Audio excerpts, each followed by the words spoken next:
ধনী হতে চাইলে ফজরের সুন্নতের পরে একটি দোয়া 100 বার পড়ুন, আল্লাহ পাক রব্বুল আলামিন আপনাকে হালাল ভাবে ধনী বানিয়ে দিবেন। এটা নবীজি সাল্লাল্লাহু আলাইহি ওয়াসাল্লাম নিজে জানিয়ে দিয়েছেন। মুসনাদে আহমদের হাদিস, তাবরানী শরীফের হাদিস। নবীজি সাল্লাল্লাহু আলাইহি ওয়াসাল্লাম জানিয়ে দিয়েছেন চমৎকার একটি ছোট্ট দোয়া, ছোট্ট একটি বাক্য। নবীজি সাল্লাল্লাহু আলাইহি ওয়াসাল্লাম বলেছেন, এই সময় যদি এই বাক্যটা 100 বার পড়া হয়, আল্লাহ পাক রব্বুল আলামিন তাকে হালাল ভাবে ধনী বানিয়ে দিবেন। দোয়াটি করবেন কখন? ফজরের নামাজের সময়, 2 রাকাত সুন্নতের পরে, ফরজের আগে। মনে রাখবেন, আজানের পরে, একামতের আগে এই সময়টা আমরা অনেকেই মসজিদে গিয়ে চুপচাপ করে বসে থাকি। আপনি এই সময় আল্লাহর কাছে দোয়া করবেন। তো এই সময় দোয়া করলে আল্লাহ তাআলা সেই দোয়াটা কবুল করে নেন। আর দোয়া লা ইউরাদ্দু বাইনাল আযানি ওয়াল ইকামা, তিরমিজি শরীফের হাদিস, আবু দাউদ শরীফের হাদিস। আজান ও ইকামতের মাঝখানে দোয়া করলে সেই দোয়াটা কবুল ফিরিয়ে দেওয়া হয় না, সেই দোয়া কবুল করা হয়। আপনি যখনই যেই নামাজে মসজিদে যাবেন, আজান দিয়েছে, একামত হতে একটু দেরি হয়, আপনি সুন্নত পড়ে চুপচাপ বসে থাকবেন না, গল্প করবেন না, আপনি আল্লাহর কাছে দোয়া করবেন। আল্লাহ তাআলা আপনার সকল দোয়াগুলো কবুল করবেন।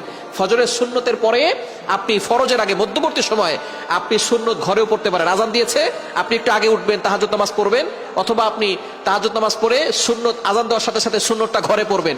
ঘরে পড়ে মসজিদ যদি কাছে হয় তাহলে ঘরে বসে আমল করতে পারবেন, অথবা আপনি চলতে ফিরতে আপনি আমলটা করতে পারবেন। দোয়াটি হচ্ছে লা ইলাহা ইল্লাল্লাহুল মালিকুল হাক্কুল মুবিন। এই দোয়াটা যদি আপনি পড়তে পারেন, আল্লাহ তাআলা আপনার দারিদ্রতা দূর করবেন, অভাব দূর করবেন, রিজিকে আল্লাহ তাআলা প্রশস্ততা দিবেন, এবং আল্লাহ পাক রব্বুল আলামিন হালাল ভাবে আপনাকে সম্পদশালী বানাবেন। লা ইলাহা ইল্লাল্লাহুল মালিকুল হাক্কুল মুবিন। অন্য রাওয়াত দ্বারা জানা যায়, বাইহাকী শরীফের হাদিসের ভিতরে এসেছে, এই দোয়া পড়লে আল্লাহ পাক রব্বুল আলামিন তার গুনাহ মাফ করেন, এবং আল্লাহ তাআলা তার কবরের আযাবকে বন্ধ করে দেন। কবর আযাব মাফ হয়ে যাবে। লা ইলাহা ইল্লাল্লাহুল মালিকুল হাক্কুল মুবিন, কবর আযাব বন্ধ হবে। এটা বাইহাকী শরীফের ভিতরে এসেছে। আর এই দোয়ার মাধ্যমে সম্পদ বৃদ্ধি হবে, অভাব দূর হবে।